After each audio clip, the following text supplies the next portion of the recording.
इथे येऊन ते नतमस्तक व्हायचे आणि इथे मारुती रायाचं दर्शन घेऊन त्यांच्या प्रचाराची सुरुवात ते त्या निमित्ताने करायचे।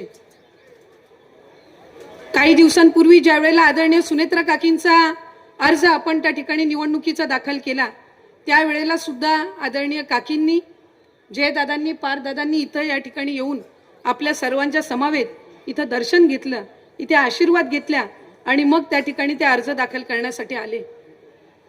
अशा पद्धतीने इथं कधी प्रचार सभा घेण्याची वेळ येईल हे तुम्हा आम्हाला कधीच त्या ठिकाणी वाटलं नव्हतं।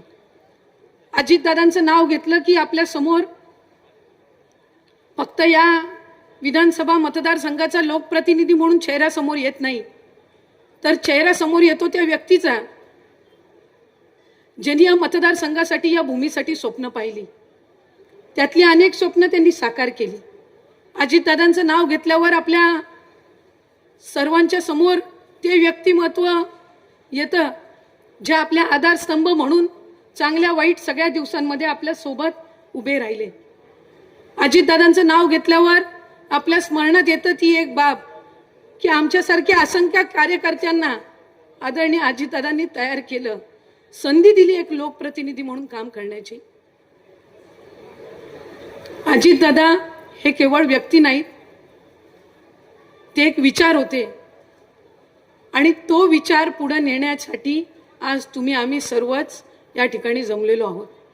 दादा तुम्हा आम्हा सर्वांच्या कुटुंबातील एक व्यक्ती होती। कुटुंबासारखी जसं आपले आई वडील आपल्याला जोपासतात तसं आपल्या त्या नेत्यांनी आपल्याला जोपासलं, आपल्या चांगल्या वाईट सगळ्या दिवसांमध्ये आपली साथ दिली। आपल्या सगळ्यांसाठी त्यांनी गावामध्ये विकास कामं केली, अनेक गावं त्यांनी घडवली आणि ती घडवत असताना दादांनी असंख्य स्वप्न या मतदारसंघासाठी बघितली असतील। खरं तर माझ्यासारखी एक छोटी कार्यकर्ता, जसं आपण आषाढी एकादशीच्या आधी वारकरी संप्रदायातील सर्व किंवा पांडुरंगरायाची भक्त म्हणून आपण पायी दिंडी काढत असतो, आपण वारीला जात असतो आणि तिथं पांडुरंगरायाच्या चरणी आपण नतमस्तक होत असतो। तशा कुठल्याही लोकप्रतिनिधीसाठी विकासाची पंढरी कुठली तर ती बारामती। आमच्यासारखे असंख्य कार्यकर्ते आज या बारामतीमध्ये येतात।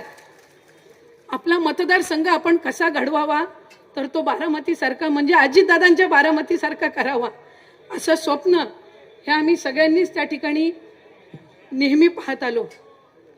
या मतदारसंघामध्ये आदरणीय अजितदादांची एक परंपरा राहिली की अर्ज दाखल करायच्या वेळेला त्यांची सभा व्हायची आणि त्याच्यानंतर शेवटच्या प्रचाराच्या दिवशी त्यांची एक जाहीर सभा व्हायची आणि ही परंपरा आमच्यासारख्या कार्यकर्त्यांनी गेल्या अनेक वर्षांपासून आम्ही पाहत आलो, आम्ही ऐकत आलो।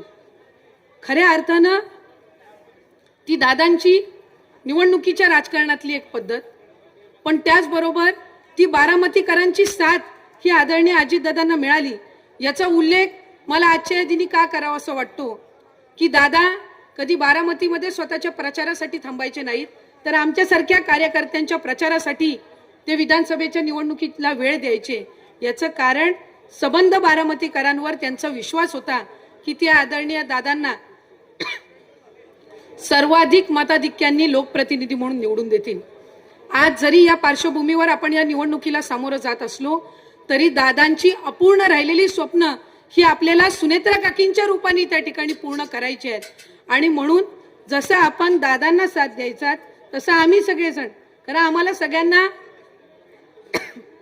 मी स्वतः एक कार्यकर्ता म्हणून समजते की प्रचाराला यायची काही गरज नाहीये।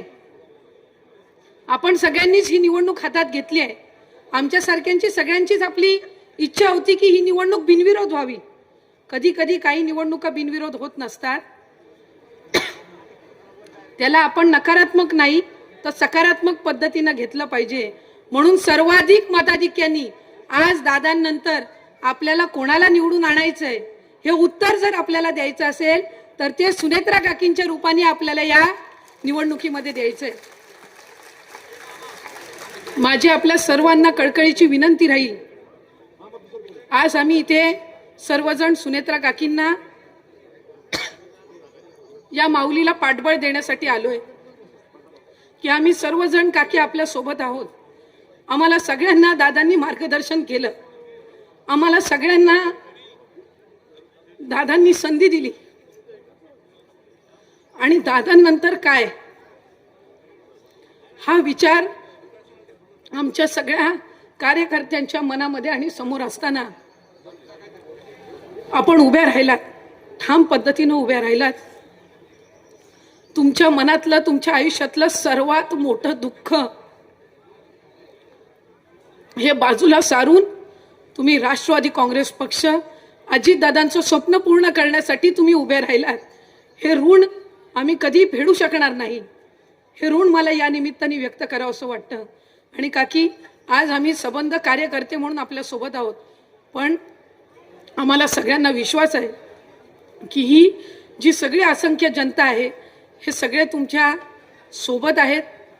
आणि जसं दादांची विकसित झालेली बारामती बघण्यासाठी आम्ही सगळेच जण आजपर्यंत येत राहिलो, तसं पुढच्या कालावधीमध्ये दादांची आणि सुनेत्रा काकींची विकसित झालेली बारामती ही बघायला आम्हाला या ठिकाणी यायचं आहे. आणि ती संधी ही तुमच्या माध्यमातून आम्हा सगळ्यांना, संबंध महाराष्ट्राला त्या निमित्ताने मिळावी अशीच कळकळीची विनंती मी आज या निमित्ताने करते. राज्याची पहिली महिला उपमुख्यमंत्री म्हणून काकी आपल्याला या ठिकाणी संधी मिळाली. आम्हा सगळ्या कार्यकर्त्यांचं नेहमी एक स्वप्न राहिलं, आम्हाला दादांना मुख्यमंत्री म्हणून पाहायचं होतं. आमच्या सगळ्यांची ती इच्छा होती. जरी दादा 6 वेळेला उपमुख्यमंत्री झाले, ते पद मुख्यमंत्री म्हणून जरी मिळालं नसेल तरी आम्ही त्याच पदावर, त्याच खुर्चीवर दादांना नेहमी पाहत आलो.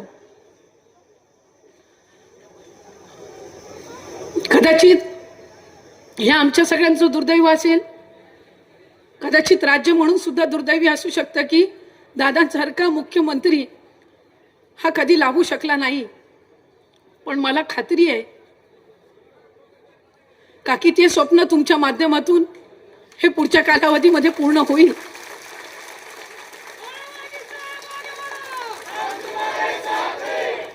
आणि ते स्वप्न पूर्ण होत असताना जसं आपण सगळे दादांना मोकळीक द्यायचात की दादा तुम्ही प्रचाराचा शुभारंभ करा, बाकी आम्ही सगळं बघून घेऊ, तसं आज माझ्या उपस्थित असणाऱ्या सर्व लाडक्या माझ्या बहिणींना, दादांच्या लाडक्या बहिणींना माझी विनंती राहील, आज ही माऊली आपल्या घरातली माऊली आहे, आपली ज्येष्ठ बहीण आहे, आपली माऊली आहे असं समजून आपण प्रत्येकीने जबाबदारीने प्रत्येक घरापर्यंत आपण पोचलं पाहिजे. आणि सर्वाधिक मताधिक्यांनी एक पहिल्या महिला उपमुख्यमंत्र्याला आपण कसं निवडून आणू शकतो हे आपल्या माध्यमातून आपल्याला दाखवायचं आहे. आणि तो चंग आपण सगळ्यांनी आज या प्रचाराच्या शुभारंभ प्रती आपण सगळ्यांनी तो मांडावा आणि त्या पद्धतीने आपण काम करावं अशीच एक दादांची कार्यकर्ता म्हणून मी या ठिकाणी प्रामाणिक विनंती करते. मी सर्व पक्षाचे उपस्थित असणारे सर्व पदाधिकारी यांचे या निमित्ताने ऋण व्यक्त करीन. ज्या ज्या संघटनांनी आज आदरणीय सुनेत्रा काकींना पाठिंबा दिला त्यांचेही मी या निमित्ताने ऋण व्यक्त करीन. आणि सबंध कार्यकर्ते जे अतिशय उत्साहाने खऱ्या अर्थानं आपण सगळ्यांनी दादांना गमावलेला असताना दादांच्या कुटुंबासाठी आपण सर्व तत्पर आहोत. आपण सुनेत्रा काकींच्या आणि दादांच्या कुटुंबाच्या पाठीशी आहोत ही भावना व्यक्त करण्यासाठी आलेल्या प्रत्येक दादाप्रेमी, प्रत्येक कार्यकर्त्याची मी या निमित्ताने ऋण व्यक्त करते. आणि काकी, आपल्याला मनापासून आपल्या सबंध ऐतिहासिक यशस्वी राजकीय वाटचालीसाठी या निमित्ताने आपली, जशी दादा आम्हाला सगळ्यांना आपली लेकरं म्हणून संबोधित करायची, तशी आपली एक छोटीशी कार्यकर्ता म्हणून, आपली एक लेक म्हणून आपल्यासाठी मी या हनुमानराया चरणी, श्रीकृष्ण चरणी या ठिकाणी प्रार्थना करते आणि थांबते. धन्यवाद. जय हिंद, जय महाराष्ट्र, जय राष्ट्रवादी, जय महायुती.